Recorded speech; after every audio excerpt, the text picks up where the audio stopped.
Hello everyone, हम chapter 6 कर रहे थे स्टाफिंग।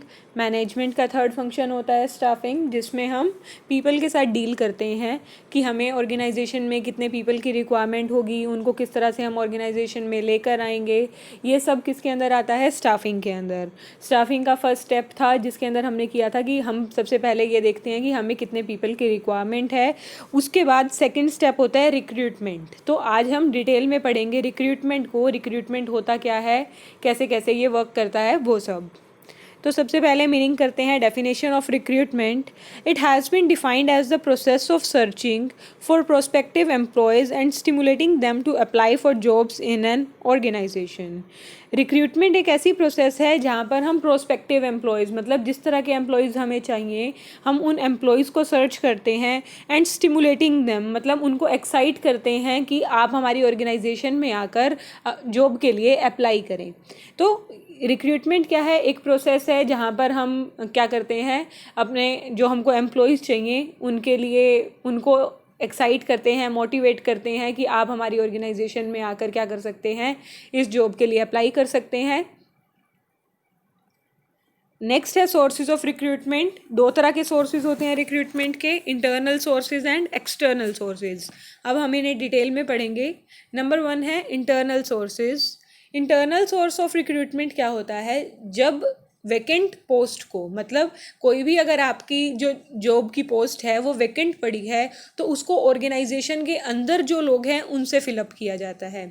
जैसे अगर हम स्कूल की बात करते हैं कि अगर आपके पास इंग्लिश टीचर की रिक्वायरमेंट है, उस टाइम पर वैकेंसी है, तो कोई और टीचर है जो इंग्लिश पढ़ा सकता है, तो हमने उस टीचर को वहाँ पर क्या कर दिया, शिफ्ट कर दिया।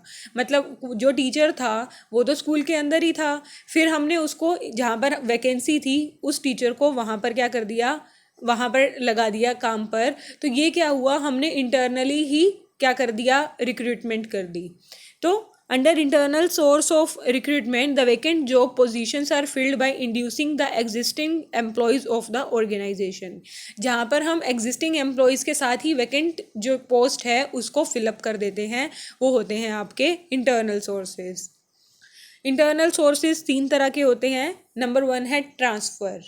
ट्रांसफ़र क्या होता है? जैसे अब हम ऑर्गेनाइजेशन की बात करते हैं, तो ऑर्गेनाइजेशन के अंदर डिफरेंट डिपार्टमेंट्स होते हैं। मार्केटिंग डिपार्टमेंट है, प्रोडक्शन डिपार्टमेंट है, सेल्स डिपार्टमेंट है। तो कई बार क्या होता है कि किसी डिपार्टमेंट में तो कोई पर्सन एक्स्ट्रा है और किसी और डिपार्टमेंट में वो जॉब वेकेंट पड़ी है, तो हम क्या करते हैं, एक डिपार्टमेंट में से उस पर्सन को ट्रांसफ़र कर देते हैं दूसरे डिपार्टमेंट में।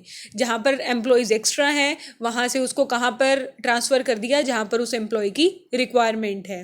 जैसे प्रोडक्शन डिपार्टमेंट में हमारे पास 10 एम्प्लॉयज़ हैं, लेकिन वहाँ पर रिक्वायरमेंट हमें 9 की होती है, तो हम क्या करेंगे, एक एम्प्लॉय जो वहाँ पर एक्स्ट्रा है उसको कौन से डिपार्टमेंट में, अदर डिपार्टमेंट में जहाँ पर भी उसकी रिक्वायरमेंट है, अगर उसके पास वैसी क्वालिफिकेशंस हैं कि जो दूसरे डिपार्टमेंट में जाकर भी वो अपना काम वैसे ही कर सकता है, तो हम उसे दूसरे डिपार्टमेंट में ट्रांसफ़र कर देते हैं। नेक्स्ट है प्रमोशन। प्रमोशन आप सबने सुना ही हुआ है। प्रमोशन क्या होता है? जब हम किसी लोअर पोस्ट पे काम कर रहे होते हैं लेकिन हमें अपर पोस्ट पर प्रमोट कर दिया जाता है।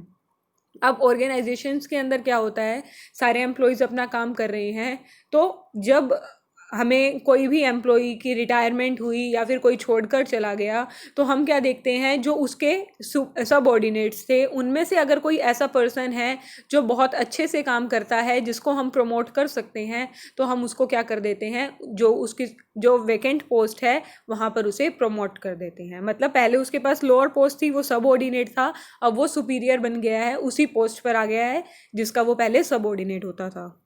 तो ट्रांसफ़र में भी हमने क्या किया, ऑर्गेनाइजेशन का एग्जिस्टिंग एम्प्लॉई था, हमने दूसरे डिपार्टमेंट में शिफ्ट कर दिया। प्रमोशन में हमने क्या किया, लोअर पोस्ट से उसे अपर पोस्ट पे ट्रांसफ़र कर दिया या फिर शिफ्ट कर दिया। नेक्स्ट है ले ऑफ। ले ऑफ क्या होता है? ले ऑफ उन ऑर्गेनाइजेशंस के लिए है, जैसे कि कुछ ऑर्गेनाइजेशंस क्या होती हैं, सीजनल वर्क करती हैं या फिर कुछ टाइम बाद उनका काम बीच में बंद हो जाता है। तो जो भी एम्प्लॉयज़ एक्स्ट्रा होते हैं उस टाइम पर, तो वो उन्हें क्या कर देती है, टेम्परेरी सेपरेशन ऑफ एम्प्लॉयज़ होता है, ले ऑफ। टेम्परेरी सेपरेशन का क्या मतलब है, हम उनको ऑर्गेनाइजेशन से निकाल देते हैं लेकिन टेम्परेरी टाइम के लिए, जब हमको दोबारा रिक्वायरमेंट होगी तो हम उन एम्प्लॉयज़ को वापस बुला लेते हैं अपनी ऑर्गेनाइजेशन के अंदर। जैसे इसका अगर हम एग्जांपल करते हैं तो कॉलेजेस में जैसे जो आपका पीरियड होता है अप्रैल से लेकर जुलाई तक का, तो वो 3 मंथ्स जो कॉलेजेस होते हैं उनको ज़्यादा टीचर्स की रिक्वायरमेंट नहीं होती, क्योंकि वो जो टाइम पीरियड होता है वो एग्ज़ाम्स का टाइम पीरियड होता है। तो उस टाइम पर जो टेम्परेरी स्टाफ होता है वो उनको रिलीव कर देते हैं, 3 महीने के लिए रिलीव कर देते हैं। फिर नेक्स्ट जब आपका सेशन शुरू होता है अगस्त से, उस टाइम पर अगर उनको रिक्वायरमेंट होती है तो वापस से वो उन्हीं टीचर्स को वापस बुला लेते हैं। तो ये क्या है, एक टाइप है ले ऑफ का, कि हमने उनको 3 महीने के लिए ऑर्गेनाइजेशन से निकाल दिया, टेम्परेरी सेपरेट कर दिया, और फिर जब हमें दोबारा उनकी ज़रूरत है तो हम उनको जॉब पर वापस बुला सकते हैं। तो इसके अंदर भी क्या है, वही जो हमारे एग्जिस्टिंग एम्प्लॉयज़ से हम उनको दोबारा बुला रहे हैं, तो ये भी इंटरनल सोर्स का ही एक पार्ट है। अब एडवांटेजेस क्या क्या होते हैं इंटरनल सोर्सेज के। नंबर 1, इकोनॉमिकल का मतलब होता है कि आपकी कॉस्ट कम रहती है। अब इंटरनल सोर्सेज में आपको कोई ऐड करने की ज़रूरत नहीं पड़ी, जो आपके एम्प्लॉयज़ आपके सामने थे आपने उन्हीं में से क्या किया, जो खाली पोस्ट थी उसको फिलअप कर दिया, तो कोई खर्चा तो हमने किया ही नहीं। तो फर्स्ट इसकी एडवांटेज है ये इकोनॉमिकल होता है। नेक्स्ट है मोटिवेट्स द एग्जिस्टिंग एम्प्लॉयज़। अब जो अदर एम्प्लॉयज़ हैं उनको मोटिवेट करेगा। अब जैसे हम प्रमोशन लेते हैं तो प्रमोशन के अंदर क्या है कि अगर एक भी पर्सन का प्रमोशन हो गया तो बाकी सब उससे मोटिवेट होंगे कि हम अच्छे से काम करें ताकि अगली बार हमारा प्रमोशन भी हो सके। नेक्स्ट है नो वेस्टेज ऑफ टाइम। कोई लंबी प्रोसेस नहीं है, आपको पता होता है कि कौन सा एम्प्लॉय किस तरह से काम करता है, तो आप बिना कोई टाइम वेस्ट किए वो पोस्ट को फिलअप कर सकते हैं। नेक्स्ट है ट्रेनिंग एंड डेवलपमेंट। अब अगर आपने उनको पहले से ही जब उन्होंने ज्वाइन किया था इन ऑर्गेनाइजेशन, तो अगर आपने उनको ट्रेनिंग दी थी तो अब आपको उनको दोबारा ट्रेनिंग देने की कोई ज़रूरत नहीं होती, क्योंकि उनको उनका काम पहले से ही पता होता है। नेक्स्ट है लिमिटेशंस ऑफ इंटरनल सोर्सेज, क्या क्या होती हैं। Number 1, employees becomes lethargic. अब लेथार्जिक का मतलब होता है लेज़ी। अब इसके अंदर क्या है, एम्प्लॉयज़ लेथार्जिक क्यों हो जाते हैं, लेज़ी क्यों हो जाते हैं, क्योंकि उन्हें पता है कि उनकी जो ऑर्गेनाइजेशन है वो हम में से ही किसी में से एक को चुनकर क्या कर देगी, प्रमोट कर देगी या फिर ट्रांसफ़र कर देगी। तो वो कहते हैं कि हमें काम करने की ज़रूरत ही क्या है, क्योंकि जब भी अगर जो वैकेंट होगी तो उन्होंने हम में से ही किसी को चूज़ करके क्या कर देना है, प्रमोट कर देना है या फिर ट्रांसफ़र कर देना है, तो हमको काम करने की तो ज़रूरत ही नहीं है। एम्प्लॉयज़ यही सोच के कि हम में से ही कोई आगे प्रमोट होगा लेथार्जिक हो जाते हैं। No entry of fresh talent. इसके अंदर हम क्या कर रहे हैं, अपनी ही ऑर्गेनाइजेशन में से एम्प्लॉयज़ को प्रमोट कर रहे हैं या फिर ट्रांसफ़र कर रहे हैं। जो नए आजकल की जो मॉडर्न टेक्निक सीख के जो न्यू टैलेंट आ रहा है, जो आजकल के पढ़े लिखे आ रहे हैं, हम उनको तो ऑर्गेनाइजेशन के अंदर आने का मौका ही नहीं दे रहे। नेक्स्ट है लिमिटेड चॉइस। इसके अंदर आपकी चॉइस क्या रहती है, लिमिटेड रहती है, कि जितने आपके पास एम्प्लॉयज़ हैं उनमें से ही आपके पास चॉइस है कि किसी एक को जो अच्छे से काम करता है आप प्रमोट कर सकते हो या फिर ट्रांसफ़र कर सकते हो। Not suitable for new organisations. अब कोई भी अगर आपकी न्यू ऑर्गेनाइजेशन है तो उसके अंदर तो ये एप्लीकेबल हो ही नहीं सकता, क्योंकि उसके एग्जिस्टिंग एम्प्लॉयज़ होते ही नहीं हैं। नेक्स्ट है फ्रीक्वेंट ट्रांसफ़र में reduce the productivity of employees. अब अगर हमने एक जो किया इंटरनल सोर्स किया ट्रांसफ़र, तो इसके अंदर ये लिमिटेशन में क्या कह रहे हैं कि अगर आप बार बार एक ही पर्सन को ट्रांसफ़र करते जा रहे हो, पहले उसने प्रोडक्शन डिपार्टमेंट में काम किया, फिर हमने कुछ टाइम बाद उसको सेल्स डिपार्टमेंट में डाल दिया, कुछ टाइम बाद मार्केटिंग में डाल दिया, तो ये क्या है, अगर हम उसका बार बार ट्रांसफ़र करते रहते हैं तो वो सीख तो कुछ भी नहीं पाएगा। पहले प्रोडक्शन का थोड़ा बहुत सीखा था, इतने में हमने उसको सेल्स में डाल दिया, सेल्स का कुछ सीखा था, इतने में हमने उसको मार्केटिंग में डाल दिया, तो उसकी प्रोडक्टिविटी मतलब उसकी जो काम करने की एफिशिएंसी है वो कम हो जाती है जब हम बार बार उसका ट्रांसफ़र करते रहते हैं। ठीक है, तो अब नेक्स्ट है हमारे पास एक्सटर्नल सोर्सेज। नेम से ही जैसे क्लियर है, इंटरनल सोर्सेज में हमने ऑर्गेनाइजेशन के अंदर से ही एम्प्लॉयज़ को क्या किया था, एम्प्लॉयज़ को प्रमोट करके या फिर ट्रांसफ़र करके जॉब को वैकेंट जॉब को फिलअप किया था। अब हम एक्सटर्नल सोर्सेज को यूज़ करते हैं। When the candidate from outside the organisation are invited to fill the vacant job position then it is known as external recruitment. जब हम बाहर से लोगों को एक्साइट करते हैं, मोटिवेट करते हैं कि आप हमारी ऑर्गेनाइजेशन में आकर अप्लाई करो जॉब के लिए, वो होते हैं एक्सटर्नल सोर्सेज। तो इसके अंदर कोई एग्जिस्टिंग एम्प्लॉयज़ को हम नहीं कर रहे, ना ट्रांसफ़र कर रहे हैं, ना प्रमोट कर रहे हैं। अगर कोई भी जॉब वैकेंट है तो हम बाहर से कोई न्यू पर्सन लेकर आएंगे ऑर्गेनाइजेशन में उस जॉब को फिलअप करने के लिए। अब एक्सटर्नल सोर्सेज हमको दे रखे हैं। नंबर 1 है डायरेक्ट रिक्रूटमेंट और फैक्ट्री गेट। ये क्या होता है? ये जो आपका एक्सटर्नल सोर्स है ये होता है अनस्किल्ड वर्कर्स के लिए, जिनके पास बहुत ज़्यादा स्किल्स नहीं है, जो डेली वेजेस पर काम करते हैं, मतलब दिहाड़ी पर काम करते हैं। तो उनका क्या होता है कि फैक्ट्री के बाहर जब भी हमको एम्प्लॉयज़ की या फिर लेबर की हमको रिक्वायरमेंट होती है तो हम फैक्ट्री के बाहर एक वो नोटिस लगा देते हैं जिसके अंदर हम अपनी वैकेंसी लिख देते हैं कि हमें इतने लेबर की ज़रूरत है या जो भी हमको इतने एम्प्लॉयज़ की ज़रूरत है।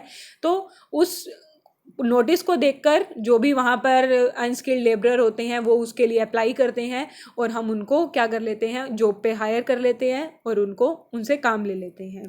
तो ये तो फर्स्ट था डायरेक्ट रिक्रूटमेंट। इसमें हमने कुछ भी नहीं किया, सिर्फ बाहर अपनी फैक्ट्री के बाहर एक नोटिस लगाया जिसके अंदर सारा कुछ बता रखा था कि भाई किस किस पोस्ट के लिए वैकेंसी है, और जो भी उस पोस्ट के लिए सुटेबल था उसने उस जॉब के लिए अप्लाई कर दिया।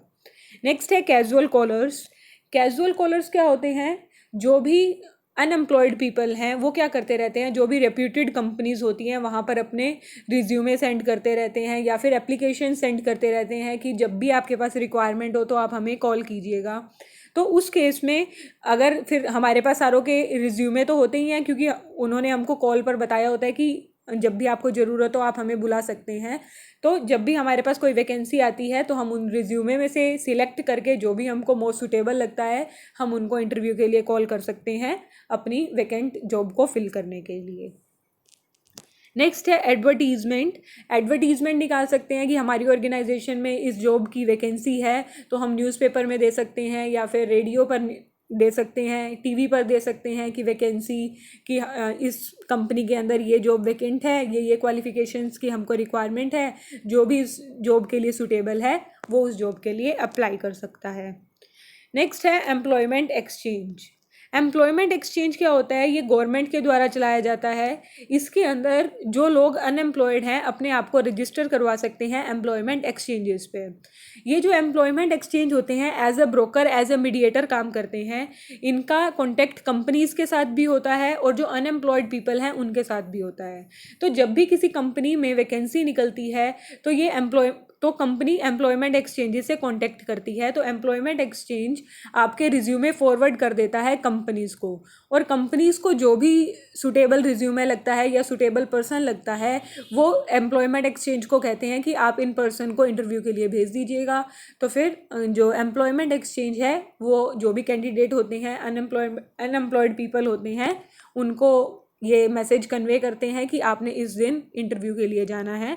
तो ये होते हैं आपके एम्प्लॉयमेंट एक्सचेंज। नेक्स्ट है placement agencies and management consultant. अब एम्प्लॉयमेंट एक्सचेंज जो होता है वो किसके लिए, वो कौन सी गवर्नमेंट के द्वारा बनाया गया है, लेकिन जो placement agencies and management consultant है ये प्राइवेट कंपनीज के लिए होता है। तो ये प्राइवेट काम करते हैं और साथ में इसके अंदर जो जॉब्स ये आपको ऑफर करते हैं वो मैनेजमेंट से रिलेटेड होती है। तो इसके अंदर भी हम क्या कर सकते हैं, कोई भी अनएम्प्लॉयड पीपल है तो वहाँ जाकर अपने आप को रजिस्टर करवा सकता है। ये भी एज ए मीडिएटर काम करेंगे, इनके कंपनीज़ के साथ भी कॉन्टैक्ट होते हैं और अनएम्प्लॉयड पीपल के साथ भी कॉन्टैक्ट होते हैं। जब भी किसी भी कंपनी में वैकेंट जॉब होगी वो कॉन्टैक्ट करेंगे प्लेसमेंट एजेंसीज से, और ये आगे प्लेसमेंट एजेंसीज आगे जो भी अनएम्प्लॉयड पीपल हैं या फिर जिन्होंने वहाँ पर रजिस्ट्रेशन करवा रखी है उनको मैसेज कन्वे करते हैं कि आप वहाँ जाकर इंटरव्यू दे सकते हैं। नेक्स्ट आता है कैंपस रिक्रूटमेंट। कैंपस रिक्रूटमेंट क्या होता है? जब आप कोई भी डिग्री कर रहे हैं, कोई भी आप पढ़ाई कर रहे हैं, उस टाइम पर ही जब आपके इंटरव्यूज़ के लिए कंपनीज आती हैं। ये आपने देखा भी होगा, जैसे हम मूवी देखते हैं, मूवी है 3 इडियट्स, उसके अंदर जो वहाँ पर उनकी जब डिग्री कंप्लीट होने वाली होती है तो उससे पहले एक कंपनीज आती हैं और वहाँ पर इंटरव्यूज़ कंडक्ट किए जाते हैं। तो मतलब आपकी डिग्री कंप्लीट होने से पहले ही आपको जॉब मिल जाती है अगर आपका सारा का सारा बहुत अच्छे से रहा है, जो पढ़ाई वाला जितनी भी एकेडमिक क्वालिफिकेशंस है आपकी अच्छे से रही हैं, तो कंपनीज़ वहाँ पर आती हैं कॉलेजेस में और वहाँ पर आपके इंटरव्यूज़ लेती हैं। जो भी वहाँ पर सिलेक्ट होता है उनको जॉब ऑफ़र की जाती है जब उनकी डिग्री कंप्लीट हो जाती है। नेक्स्ट है recommendation of employees. Recommendation of employees में क्या होता है कि अगर हमें किसी भी एम्प्लॉय की रिक्वायरमेंट है तो हम अपने ही एम्प्लॉयज़ को बोलते हैं कि अगर आपका कोई जानकार है तो उसे ऑर्गेनाइजेशन के अंदर लेकर आइए और ये जॉब हम क्या करते हैं, वैकेंट जॉब को, पोस्ट को फिलअप करते हैं। नेक्स्ट है लेबर कॉन्ट्रैक्टर्स। लेबर कॉन्ट्रैक्टर्स, जब भी हमें लेबर की ज़रूरत होती है तो जो ये कॉन्ट्रैक्टर्स होते हैं, ब्रोकर्स होते हैं। कोई भी अगर फैक्ट्री है या कंपनी है जिसको लेबर की रिक्वायरमेंट है वो कॉन्ट्रैक्टर से कांटेक्ट करती है और आगे जो कॉन्ट्रैक्टर है वो उनको लेबर प्रोवाइड करवा देता है। नेक्स्ट है एडवर्टाइजिंग ऑन टेलीविज़न। अगर कोई भी कंपनी है वो टेलीविज़न पर भी रिक्वायरमेंट दे सकती है कि हमें इस पोस्ट के लिए पर्सन चाहिए, ये क्वालिफ़िकेशंस होनी चाहिए। सारी की सारी जो इन्फॉर्मेशन होती है वो टेलीविज़न पर एडवर्टीज़मेंट के थ्रू ही दे दी जाएगी और फिर जो भी सूटेबल पर्सन्स होंगे जिनको लगेगा कि हम ये जॉब कर सकते हैं वो उसके लिए अप्लाई कर सकते हैं। नेक्स्ट है वेब पब्लिशिंग। वेब पब्लिशिंग क्या होता है? वेब का मतलब इंटरनेट से होता है। तो जब आप इंटरनेट पर वैकेंसी डालते हैं या फिर जो भी नोटिस है अगर आप वेब पर देते हैं तो वेब पर हम पब्लिश कर देते हैं कि ये पोस्ट हमारी ऑर्गेनाइजेशन के अंदर वैकेंट है, तो जो भी सूटेबल पर्सन्स हैं इस नंबर पर कांटेक्ट कर सकते हैं या ऑर्गेनाइजेशन में इस टाइम पर आकर मिल सकते हैं। या फिर जो भी इंटरव्यू का टाइम होता है, डेट होती है, वो सब हम एडवर्टीज़मेंट के अंदर ही बता देते हैं। तो ये तो सारे हैं एक्सटर्नल सोर्सेज। इसके अंदर हम सारे के सारे जो एम्प्लॉयज़ लेकर आ रहे हैं जो वैकेंट जॉब को फिलअप करने के लिए, वो बाहर से लेकर आते हैं। अब इसकी क्या एडवांटेजेस होंगी? Number 1, fresh talent. आपकी ऑर्गेनाइजेशन के अंदर फ्रेश टैलेंट आएगा, मतलब जो आज की मॉडर्न टेक्निक्स के बारे में जिनको पता है, जैसे हमने कैंपस रिक्रूटमेंट किया तो उसमें तो अभी जो पढ़ ही रहे हैं हम उन्हीं को ही सिलेक्ट कर लेते हैं वैकेंट पोस्ट को फिलअप करने के लिए। तो वो क्या है, फ्रेश टैलेंट है, उनको आज की मॉडर्न टेक्निक्स का पता है, वो हर एक चीज़ को बहुत अच्छे से समझ सकते हैं। नेक्स्ट है वाइडर चॉइस। अब जो इंटरनल सोर्सेज थे तो हमारे पास जितने एम्प्लॉयज़ हैं हमारे पास लिमिटेड चॉइस होती थी कि हमें उनमें से ही किसी को प्रमोट करना है या ट्रांसफ़र करना है। लेकिन जब हम एक्सटर्नल सोर्सेज को यूज़ करते हैं तो हमारे पास वाइडर चॉइस है, हमारे पास बहुत सारे लोग होते हैं जो उस पोस्ट के लिए अप्लाई करते हैं। अब हमें जो भी उस पोस्ट के लिए सूटेबल लगता है हम उसको सिलेक्ट कर सकते हैं। नेक्स्ट है क्वालिफाइड पर्सोनल। अब आप जो एम्प्लॉयज़ करोगे सिलेक्ट तो वो क्या होंगे, प्रॉपरली क्वालिफाइड होंगे। जिस पोस्ट के लिए आप लेकर आ रहे हो उसके अकॉर्डिंग जो उनकी क्वालिफिकेशंस होनी चाहिए हम उसके अकॉर्डिंग ही एम्प्लॉयज़ को सिलेक्ट करेंगे। नेक्स्ट है लेटेस्ट टेक्नोलॉजिकल नॉलेज। आज के टाइम की क्या टेक्नोलॉजी चल रही है, फ़ोन जो भी इंटरनेट वगैरह है सब कुछ उनको उन सब की नॉलेज होगी। नेक्स्ट है कॉम्पिटिटिव स्पिरिट। अब जो भी नए एम्प्लॉयज़ आते हैं तो उनके अंदर क्या होती है, कॉम्पिटिटिव स्पिरिट होती है, मतलब कंपटीशन करना जानते हैं, एक दूसरे से कैसे अच्छा करना है, किस तरह से हर चीज़ को प्रेजेंट करना है, उन्हें सब अच्छे से पता होता है। नेक्स्ट है limitations of external sources. Number 1, dissatisfaction among existing employees. Dissatisfaction among existing employees का क्या मतलब है कि जो आपके एग्जिस्टिंग एम्प्लॉयज़ हैं वो सेटिस्फाई नहीं होते जब आप बाहर से किसी को लेकर आते हो अपनी ऑर्गेनाइजेशन के अंदर। अब कोई पर्सन है जो पिछले 10 सालों से आपकी ऑर्गेनाइजेशन के साथ जुड़ा हुआ है, आज उसके सुपीरियर की पोस्ट वेकेंट हुई तो हम बाहर से किसी न्यू पर्सन को ले आए और उसको सुपीरियर बना दिया। तो इससे क्या होता है, एग्जिस्टिंग एम्प्लॉयज़ के अंदर एक डिससेटिस्फेक्शन आती है कि हम इतने सालों से इस ऑर्गेनाइजेशन के लिए काम कर रहे हैं, हमें प्रमोशन ना देने की बजाय बाहर से पर्सन लेकर आया गया उस पोस्ट को फिल करने के लिए। नेक्स्ट है लेंथी प्रोसेस। जो आपकी रिक्रूटमेंट की प्रोसेस है लेंथी है, कॉस्टली भी है कि आपको एडवर्टीज़मेंट देनी है तो आप पहले तो उसका एक नोटिस तैयार करोगे, उसके बाद जो भी ऑर्गेनाइजेशन है, जो भी आप जहाँ पर भी उसको एडवर्टाइज़ करवाना चाहते हो उनसे कांटेक्ट करके वहाँ पर वो एडवर्टाइज़ करवाओगे। और फिर इसके बाद भी अब जो उन्होंने एप्लीकेशन सेंड की हैं अब आगे जो सिलेक्शन का क्राइटेरिया रहेगा, ट्रेनिंग का रहेगा, तो ये एक बहुत लंबी प्रोसेस हो जाती है। The new employees may not adjust in the rules and regulations of the organisation. अब जो इंटरनल सोर्सेज में हम करते हैं, आपके एग्जिस्टिंग एम्प्लॉयज़ होते हैं तो उन्हें तो रूल्स एंड रेगुलेशंस का ऑलरेडी पता होता है, लेकिन एक्सटर्नल एम्प्लॉयज़ जब हम लेकर आते हैं तो हमें नहीं पता, हमें उनकी क्वालिफिकेशंस का पता है, सब पता है, लेकिन हमें नहीं पता कि वो हमारी ऑर्गेनाइजेशन के अंदर एडजस्ट कर पाएंगे या नहीं कर पाएंगे। लास्ट है, इट इज़ एक्सपेंसिव, पैसा तो बहुत लगता है, एडवर्टीज़मेंट करवाने में भी पैसा लगेगा, जो पहले हमने नोटिस दिया उसके लिए भी पैसा लगा, आगे सिलेक्शन के लिए भी जो हम प्रोसेस फॉलो करेंगे उसके लिए भी पैसे लगेंगे। तो जो ये आपकी रिक्रूटमेंट की प्रोसेस होती है वो बहुत एक्सपेंसिव होती है। तो ये था रिक्रूटमेंट के बारे में, इंटरनल एंड एक्सटर्नल सोर्सेज हमने कर लिए। Thank you.